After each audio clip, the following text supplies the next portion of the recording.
Shootings at schools across the nation. They are rare, but they do happen, just like the one in Connecticut that left 26 children and adults dead. You can't help but ask and wonder, are Tucson police prepared for something like this if it were to happen here, even with the horrible experience of the January 8th mass shooting under their belts? Well, we found out the answer is yes. Alexis Fernandez followed a group of officers in training at an active shooter drill, and she begins our team coverage. Well, Jennifer, it is the unthinkable. Another Connecticut shooting happening in our own backyard. It's a scenario police say they prepare their officers for before they even start their first day on the job.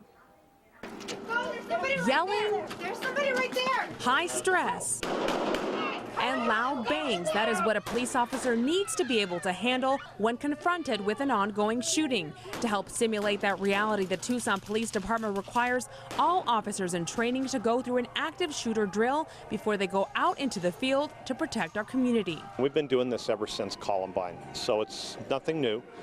We do this for every police academy recruit that goes through, and then periodically we do a refresher for the entire police department.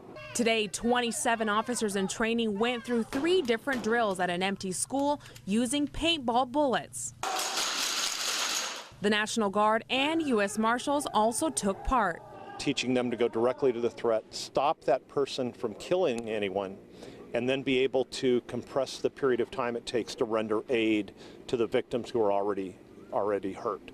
It's as close to real life Go in there, just find them. in which victims are at risk of being shot. Why is it important to have this type of training for officers? This is very different from the normal duties that they carry out. So we're really preparing them for the worst case scenario that they could see, and that is an active shooter. Now, one other tool TBD says they have, which is fairly new, are mass casualty trauma kits. They bought 8 of them this year. They can help officers care for up to 20 people depending on their injuries. Jennifer. God, Alexis, that video is just kind of hard to watch, isn't it? I mean, we know it's a drill, but especially after everything that has happened. I'm wondering whether TPD changes that drill that we just saw when shootings like the one in Connecticut happen. Well, Jennifer, police say they do. They say every time something like this happens across the country and overseas as well, they do change their tactics and techniques to really keep up with what's going on. Jennifer. All right, Alexis, thank you.